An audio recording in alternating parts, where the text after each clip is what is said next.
Саламатсыздарбы? 7 каналдын оғысында аптанын жыйынтыктарын чыгарган 7 күн деген программа. Бизде конокто Эржан Сулайман, укукчу, юрист жана адам укуктары боюнча адис. Рахмат сизге. Убакытта келгениңиз үчүн. Өтүп бараткан аптадагы жаңылыктарды мен өзүнчө топтоп алган бир 30 жаңылык 3 топко бөлүп койгон. Биринчи тобун мен окуп көрөйүн. Жума ичинде болгон окуялар жөнүндө. Акылбек Жапаров 9-10 июль күндөрү Орусиянын Екатеринбург шаарында Иннопром көргөзмөсүнүн ачылышына жана 11-чи регион аралык конференцияга катышып, андан соң Красноярск шаарына да барды. Екатеринбургда өткөн конференцияда чыгып сүйлөп, Акылбек Жапаров Кыргызстан кайрадан өнөр жайы өнүккөн мамлекетке айланып баратат деп билдирди. Красноярск шаарында Акылбек Жапаров жана Орусиянын вице-премьери Алексей Айверчуктун төрагалыгы алдында өкмөт аралык Кыргыз-Орус комиссиясынын жыйыны болуп өттү. Алматы шаарында жайгашкан Евразиялык өнүгүү фонду чыгарган акыркы отчетто 24-жылдын 1-чейрегинде Кыргызстандын ички дүң өндүрүмү 8,8%, ал эми соода тармагы 19%га өскөнү айтылат. Улуттук статкомдун айтымында үстүбүздөгү жылдын 1-5 айында Кыргызстан боюнча орто айлык 34.700 сом болуптур. 12-чи УКМК төрагасы Ташиев 12 июлда 7 каналдын жетекчиси Илязбек Балташевке интервью берип, мындан бир апта мурда кармалган террорчулар милиция кийимин кийип, элге ок атып, кийин формасын чечип, эл тарапка өтмүш болуп козголоң уюштурууну көздөгөн деп билдирди кечээ күнү. Өткөн аптада Жогорку Кеңештин 3 жаңы депутатына мандаттар тапшырылды. Депутат деген мандаттар алар Бишкектин Свердлов чөлкөмүнөн Жумабек Салымбеков, Көлдөн Айжигит Тыналиев жана Ноокаттан Бакытбек Марипов жаңы депутат болушту. 3 жаңы депутат. Ушу окуялардын ичинен кайсыны негизги деп атасак болот? Россия менен Кыргызстан ортосундагы кызматташууну Екатеринбургка, андан ары Красноярскке барып, Акылбек Жапаров бир топ чоң жыйындарга катышыптыр. Кандай деп ойлойсуз?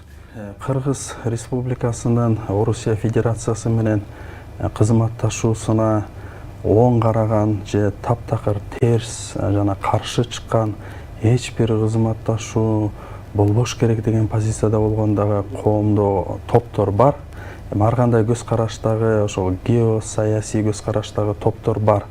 Бирок Кыргызстандын бүгүнкүсү, эртеңкиси биздин кыргыз реалдуулугубузда албетте биз кошуна мамлекеттер менен, анын ичинде Орусия Федерациясы менен мындай мамиледен баш тарта турган шартта же абалда эмес экенибизди түшүнүшүбүз керек. Ошондуктан Кыргыз өкмөтүнүн жетекчилери, Орусиянын өкмөтүнүн жетекчилери менен кызматташтык жолугушуулары жана башка иш-чаралары бул боло турган иш. Ага салкын кандуулук менен караш керек. Жана керек болсо андан бизге, биздин элге, мамлекетке кандай экономикалык жана башка жагдайлардагы пайдалар, биздин өзүбүздүн пайдабызды жана кызыкчылыгыбызды көздөшүбүз керек. Мисалы бүгүн көптөгөн Орусия Федерациясы менен терс мамиледе болгон айрым өнүккөн мамлекеттер дагы алардын айрым товарларын, газды сатып алууга алар деле мажбур сатып алып жатышат. Толугу менен үзүп салган андай болгон деле жок. Ошондуктан Кыргызстан азыркы шартта өзүнүн экономикалык жана башка кызыкчылыктарын, жеке кызыкчылыктарын көздөш керек. Мисалы Кыргызстандагы кийим өндүрүш азыр, текстиль, биз цехтердин иши, тигүүчү цехтердин иши бардыгы Орусиянын рыногуна, базарына багытталган жана өтө көлөмдөрү чоң өсүп турган чагы. Мисалы ошо Wildberries аянтчасында сатуу боюнча 2-нчи орунда турган ишкердин товарлары Кыргызстанда тигилип атат. Ал буну өзү Бишкекте жашап жүрүп айтып берип атат да, көрүп атабыз. Анан бул деген кантип биз үчүн ийгилик болбосун, кантип биз мындан баш тарта алабыз? Жок, Кыргызстандын товарлары сатылсын, кайсыл өлкөгө болбосо дагы сатылсын, Орусия Федерациясынын территориясында сатылсын. Андан тышкары Орусия Федерациясында Кыргызстандын жарандары иштеп атат. Алардын тагдыры менен да биз ойной албайбыз. Алардын тагдырын да эске алыш керек. Анан бул жерде көңүл буруп кете турган дагы чоң маселе бул Орусия Федерациясынын субъекттери болгон федерациянын ичиндеги бизге боордош республикалар, аймактар бар. Эң биринчи кезекте бул Алтай, андан кийин Хакасия, Тыва, андан кийинкилер Саха, албетте Башкортостан, Татарстан сыяктуу бизге боордош элдер, өлкөлөр бар. Анан биз дайыма жардам күткөн менен гана чектелбестен, биз деле кандайдыр бир агалык камкордукту ошол Алтай элине көрсөтүшүбүз керек. Мисалы мен көп баягы изилденип Алтайдын же Тыванын, Хакастын сөздүктөрүн издеп калам интернеттен, таппайм да. Абдан кыскача сөздүктөр бар. Мисалы Алтай орус, Алтай же мейли англис тили болсун, Алтай англис ушундай тилдерде сөздүктөр, ири сөздүктөр жок. Бизде убагында окумуштуу Юдахин иштеп чыккан кийин башка сөздүктөр да бар. Көйгөй жок да азыр. Кыргыз тилинин ар бир сөзүнүн жанагы этимологиясын издөдө көйгөй жок. Анан ошол эле мезгилде интернетте электрондук сөздүктөр да пайда болду.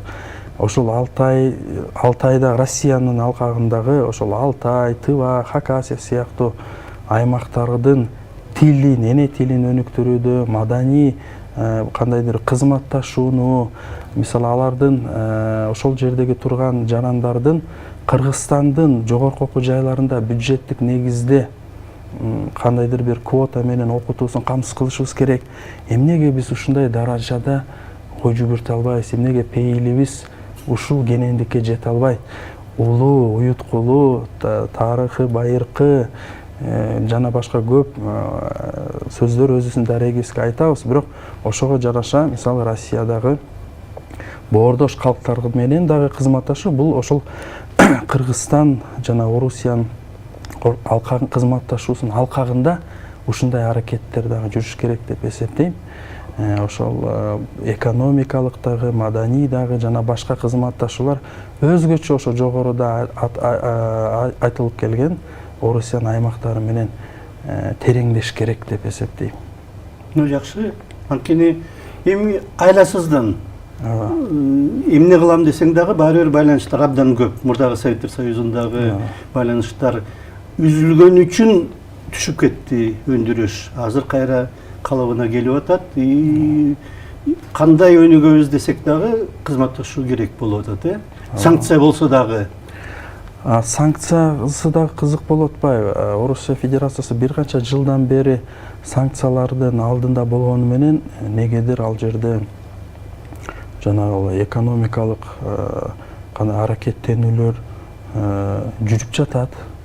Мисалы кээде ушундай пикир жаралат: экономикалык санкциялар алдында Орусия эмес, Түркия калып калганбы деп. Себеби Түркияда доллар акыркы 5 жылда бир нече эсе өстү.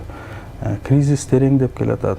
Орусияда мисалы Орусиядагы биздин мигранттар буга чейин кандай жашап келсек, ошондой эле жашоо көп деле өзгөргөн жок, көп деле өзгөрбөптүр. Анан учурдан дагы пайдаланып кыргыз ишкерлери өздөрүнүн өндүрүш продукциясын сатып атышат. Себеби мурунку импорттун ордун ээлеп Россияда ошол соодасын жүргүзүп атат. Мунун баарын үзүп кое тургандай баягы биздин шартыбыз жок. Кыргызстан өзүнүн абалын шартын эске алыш керек. Албетте биздин жеке кызыкчылыгыбыз менен Кыргызстан эмес, килейген Индия, Орусия менен кызматташуусун тереңдетип атат. Мисалычы батыш өлкөлөрү менен дагы кызматташуусун өнүктүргөн мамлекеттер дагы Орусия менен алакасын үзгөн жок. Ошондо биз өзүбүздүн географиялык абалыбызды, шартыбызды эске алып, негизги максат кыргыз мамлекеттүүлүгү сакталыш керек. Кыргыз мамлекеттүүлүгү ушундай оор жагдайда, мына 21-кылымдагы глобалдык өзгөрүүлөрдө кыргыз мамлекеттүүлүгү сакталыш керек. Кыргызстан ушул өзүнүн айлана чөйрөсүндө башка чөйрөнү тандай албайт, мамлекет көчүп кете албайт башка жерге. Ошондуктан ушул шартта биз сакталып калышыбыз керек. Сакталбастан гана дагы өнүктүрүп, ушул ар бир кризистик жагдайдан пайдаланып өнүгүүнү дагы баягы ылдамдатыш керек. Экинчи топко өтсөк, жаңылыктардын ушул аптада болуп аткан жаңылыктардын экинчи тобуна. Бишкектин негизги көчөлөрү оңдоп түзүүдөн азыр өтүп жатат. Аябай чоң курулуштар болуп атат. 4 тилкелүү көчөлөр кеңейтилип 6 тилкелүүгө айланууда, бирок троллейбустар толугу менен Бишкектен чыгарылмай болду.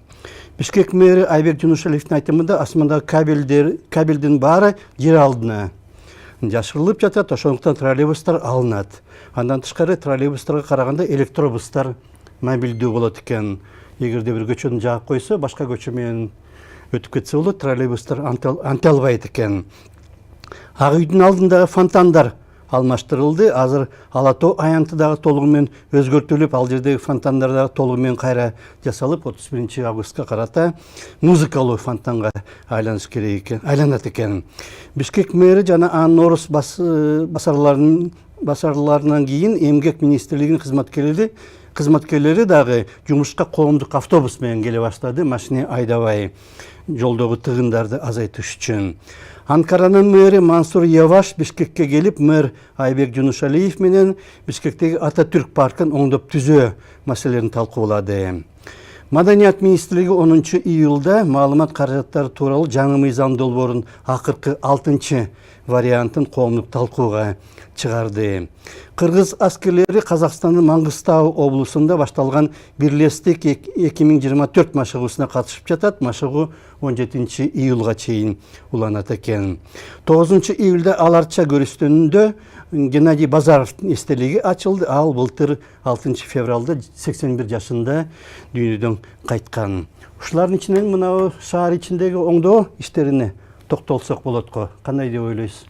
Ооба, жогоруда сиз айтып өткөн шаардагы өзгөрүүлөрдүн көбүнчөсү бул оң өзгөрүүлөр. Алар албетте оң деп баалаш керек. Анан бир кемчилик издеп, баарын жалпылап жамандай берген туура эмес адат. Жакшы жагы бар, бирок албетте кемчилик деле бар. Мисалы, ошол коомдук транспорт маселесине келгенде, маршруттук коомдук транспорт алынып, анын ордуна автобустар киргизилгени бул кеч, бирок эң жакшы өзгөрүү. Бир аз кеч кирип атат. Мурун эле мындайга мына кошуна Алматы шаары илгертен эле ошол маршруттук коомдук транспорт алып таштаган. Бул жакшы өзгөрүү. Анан аялдамалар, остановкалар оңдолуп атат. Алар оңдолгонуна келгенсип, алар негизи мен дүйнөдө эң бир КМШдагы өнүккөн Баку деген шаарда же болбосо Казакстандын Астана же Алматы шаарларында же Түркиянын эч бир шаарында мындай аялдамаларды көргөн эмесмин. Менин оюмча бир аз керек болсо аша чаап кеттик окшойт. Жанагы кондиционер, телевизор бар, тигиниси бар, мунусу бар деп анын телевизорун урдап кетишти, өткөндө талкалап кетишти. Эми андайга чейин өнүгөт десе анчалык аша чаап кетпеш керек. Цивилдүү, таза, эл аралык стандартка туура келген, коопсуз аялдамалар болуш керек. Албетте мурун мисалы жасалгалар ар кандай чирип кеткен, ушундай рекламалар чапталган, ушундай аялдамалар болчу. Азыр оңдолуп атат, бирок оңдолгондо баягы чыгымы көбүрөөк болуп кетип атабы деген мындай ой бар. Ошол жагын мисалы мындай баягы максатка ылайыкташтырып анан өзгөртүш керек, бирок жалпысынан жакшы. Жолдор эми баардык мэрлердин учурунда эле жолдор жасалып келген, асфальттар алмашып келген, бирок мына мисалы бир канча жыл мурун өзгөрүлгөн Ибраимова, Донецкая бир канча көчөлөрдө ошол асфальт азыр талкаланып калды. Мисалы толкун болду. Кичине эле убакыт өткөндөн кийин Бир нече 2-3 жылда эле асфальттар талкаланды. Ошону ким эмнеге ошол ишти аткарган подрядчиктин үстүнөн эмнеге көзөмөл жок деген маселе дайыма Бишкекте актуалдуу. Ошол көзөмөлдөш керек. Анан коомдук транспорт боюнча ошол троллейбустар алынганы көпчүлүк шаардыктарды капаландырды. жүрүштөр болуп кетти, жүрүштөр каршы. Себеби мисалы бизде колдонуп жаткан, эксплуатацияланып жаткан троллейбустар белорусиялык өндүрүштөгү болчу. Алар эл аралык стандартка жооп берчү. Аларда тепкич жок болчу. ал жерде майыптыгы бар адамдар, кары картаң, жаш балдар же жанагы кичинекей балдар коляска менен жүргөн апалар дагы колдоно алат болчу. Троллейбустун ичинде жыты жок, түтүнү чыкпайт, экономдуу, абдан сонун эле да негизи болгондо да алар жаңыларынан эмес эле. Азыр биз билгендей, мисалы Минскде, эмеде Белоруссияда мындан да сонун троллейбустар өндүрүп калды. Биз Белоруссия менен бирге болбогон биримдиктин түрлөрү жок. Белоруссия менен бардык биримдиктердебиз дагы, мейли бир аз алысыраак бизден. Бирок бардык биримдиктерде болгондон кийин эмнеге Белоруссиянын троллейбустарын мындай кызматташ партнер өлкө катары алсак болбойбу, аларды алып көбөйтсөк болбойт беле деген суроо бар. Эми балким мен билбеймин, балким анын чыгымы көбүрөөк, балким алар кымбатыраак. Бирок жалпысынан троллейбустар болбосо дагы, болсо жакшыраак болмок. Бирок троллейбус альтернатива катарычы. Троллейбустар булар мындай дээрлик метро сыяктуу мындай ичинде жүргөн дагы мындай жаңы троллейбустарда жүргөн абдан мындай жагымдуу болчу да ичинде. Кенен, отургучтары бүт эл аралык стандартка туура келчү. Алынып жаткан автобустар болсо көп санда алынып атат. Бул жакшы, кубандырып атат. Бирок автобустар дагы мындай алыскы перспективага ылайыкталбай алынып жатабы деген маселе бар. Себеби эки эшиктүү автобус алынып атат. Мисалы кардарлар, ошол шаардыктар алдыңкы эшигинен кирет, анан чыга турган жалгыз артта эшиги бар. Анан мындай автобустун ичинде тыгын жаратат. Экинчиден кээ бир автобустар тепкичтүү. Тепкич менен чыккан ал коляска менен кире албайт адам. Баягы майыптуулугу бар адамдар үчүн гана эмес, негизи мындай деле адам чалынып кетиши мүмкүн, өзгөчө автобустан кулап түшсө, мындай өзүнүн тобокелдиктери бар. Анан жаңы бир жума мурун ошол катуу талкуу, кызуу талкуу болду социалдык медиада. Кондиционерлери жок деп, ысык күндөр башталганда ичи ого бетер ысып, себеби айнектери көп, күн нуру кирет, ичинде адам көп, анан аябай ысып кетип атат. Анан кээ бир адамдар өзүнүн эсин жоготуп коюшу мүмкүн, жаман абалда өздөрүн жаман сезиши мүмкүн, ушундай. Ошол жагын эске албай коюшуптур дагы. Мисалы, ошол эле кошуна Алматы шаарында ушундай эле, ушул эле өндүрүшчүдөн Кытайдан ушул эле түстөгү жашыл автобустар жүрөт. Бирок 3 эшиктүү кондиционери бар. 3 эшиктүү болгондо автобустун ичиндеги дагы жүргүнчүлөр туура бөлүштүрүлөт да. Мисалы Стамбул шаарында дагы ошол 3 эшиктүү автобустар колдонулат. Анан аркадагылар аркадан чыгат, ортодогулар ортодон чыгат дегендей мындай ыңгайлуу да шаардыктарга. Ошондуктан автобустарды баягы алыскы перспектива саны азыраак болсо дагы, мындай сапаттуураак, кымбатыраагы болсо дагы шаардыктардын мындай комфортуна ылайыктап сатып алынса жакшы болмок. Анан негизи ушу шаардагы өзгөрүүлөр, фонтан, ала таянттан өзгөрүүлөр, бардыгы бул жакшы өзгөрүүлөр. Бул шаардагы өзгөрүүлөр, бул болгону бир шаардыктардын комфортуна тийишелүү маселе эмес.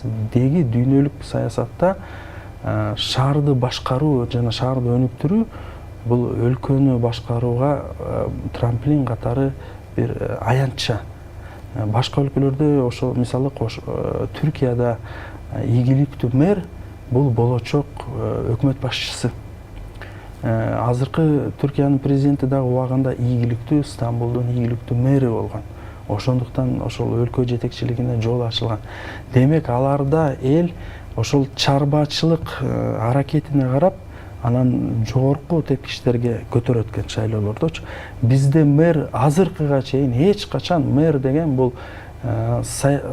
мэрдин баягы чарбачылыгынан анын чоң саясаттагы орду аныкталган эмес тилекке каршы.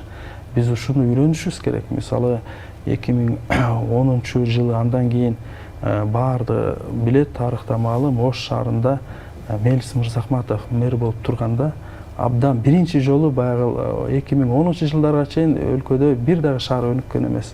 Эч кандай баардыгы мындай стабилдүү бир кыймыл аракетсиз абалда болчу.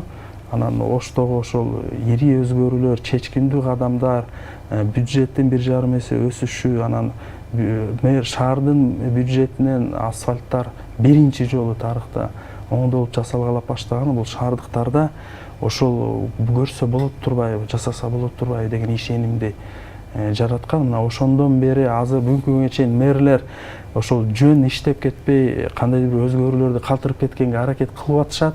Аты калат. Аты калат деп. Себеби мурункулар менен салыштырып, эл салыштырып калат экен да, критерийлер өсүп калып атат.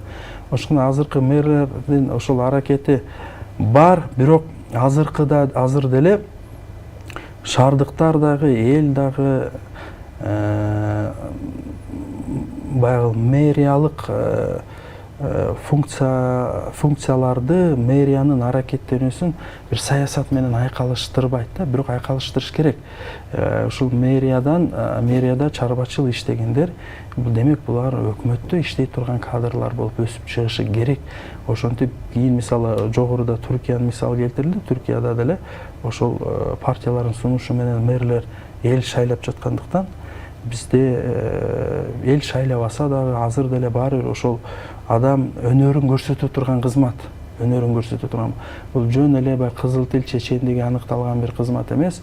Бул адамдын иштиктүүлүгү, мээнеткечтиги, чарбачылдыгы аныктала турган кызмат. Ошондуктан мэриянын кызматына өзгөчө көңүл бурушубуз керек. Мэрия деген бул болочок ошол өлкө жетекчилеринин даярдаган бир аянтчага айланыш керек. Рахмат чоң. 3-чү топко өтсөк, жаңылыктардын. Кече күнү 12 июлда КТРдин Алатоо 24 телеканалы көрүстөндөр тууралуу атайын программаны ого чыгарды. Анда президент Садыр Жапаров көрүстөндөрдө өтө чоң эстелик орнотуп, жерди коргоо менен коргон куруп, коргоо алганга чейин болуп атат, ага каршы чыкты. Көрүстөндөрдүн бирдиктүү дизайнын иштеп чыгуу тууралуу дагы мамлекеттик курулуш комитетине тапшырма берилиптир. Мындан 2 жыл мурда, 22 жылдын февралында президент Садыр Жапаров үй бүлөлүк салтанаттарды жана маркумду эскерүү үрп адаттарын тартипке келтирүү тууралуу дагы жобого кол койгон. Жогорку кеңештин спикери Нурлан Шакиев Орусиянын Санкт-Петербургуна барып, КМШнын парламент аралык ассамблеясынын кеңешинин жыйынына жана БРИКС эл аралык уюмунун форумуна катышып келди. 1-Айым Айгүл Жапарова Белоруска барып, Славянский базар фестивалынын ачылыш аземине жана фестивалдын өзүнө дагы күбө болду. Жогорку соттун төрагасы Замирбек Базарбековдун айтымында үстүбүздөгү жылы 10дон ашык сот адам кылмыш жоопкерчилигине тартылыптыр. 22 жылдын 28 сентябрында кармалган ошол кездеги билим берүү министри Алмаз Бейшеналиев соттун чечими менен 1,5 миллион сом айыппул төлөөгө кесилди. Париждеги Олимпиада аяктагандан кийин ошол эле стадиондордо өтө турган майыптар үчүн Паралимпиадага Кыргызстандан азырынча 2 спортчу лицензия алды. Гүлназ Жүзбаева жана Айтунук Жомарт кызы. Ушулардын ичинде жана ысырапкорчулук темасына токтолсок кандай дейсиз? Негизинен ушул кечээ дагы социалдык медиада президенттин пикиринен кийин бир катар посттор жазылды, талкуулар күчөдү. Көбүн эсе адамдар бул демилгени колдоп атышат экенин көрүп атабыз. Эми себеби чындыгында баягы мазарлар, көрүстөндөр кандайдыр бир эреже стандартка ылайык келтирилиши, анан көрүстөндөрдү жанагы аша чапкан атаандаш аша чапкан курулуштар, үй кургандай эле баягы көрүстөн курган учурлар, баягы куру намыска негизделген ушундай бир аракеттер ашыкча экени эми баардыгы моюнга алыш керек. Анан көрүстөндү казганда деле бирөө 5 метр казып ийет туурасынан, узунунан, бирөө андан азыраак казат, мындай бирөө көп аянтчаны ээлеп калат, бирөө азыраак аянтча ээлейт. Ушундай бир мындай бир эмеге жооп бербейт да, бир талапка.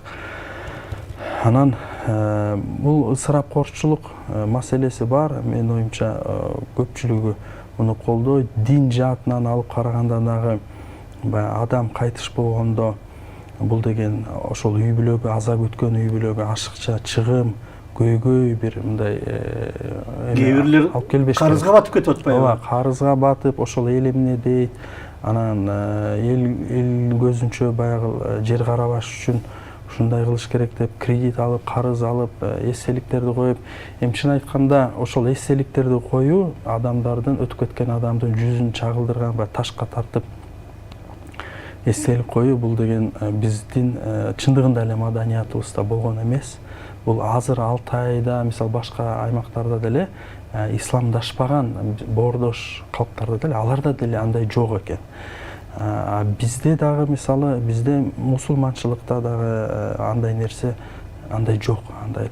Бирок кайсыл адам көмүлгөнүн мисалы бир жазуу кылып, ташка болобу, жыгачка болобу жазып, жөн эле ошол жерде Баланчаев Түкүнчө деп жашаган жылдарын жазып койсо, ошол эле жетиштүү маалымат катарычы.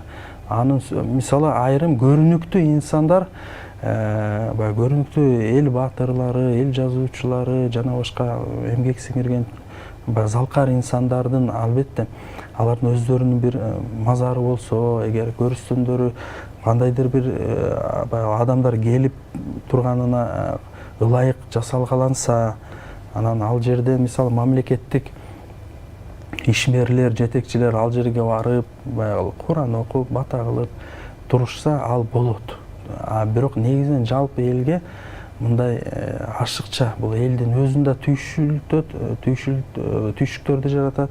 Ошол эле мезгилде баягы биздин эч бир баалуулуктарыбызга, улуттук же диний салттуу баалуулуктарыбызга туура келбейт. Менин оюмча ошо жетекчилер өздөрү дагы ошондой үлгү көрсөткөн. Бизде тилекке каршы эч качан жетекчилер өздөрүнүн үлгүсүн баягы көрсөткөн эмес да. Айтканы бир, тескерисинче.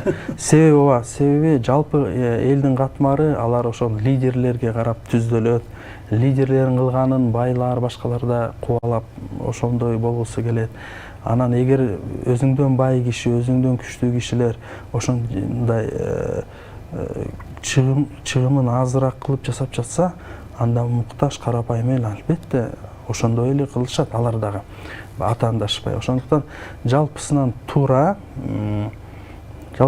бирок ар бир иште баягы ысырапкорчулукту кыскартууда дагы бул багытта дагы аша чаап кетпеш керек.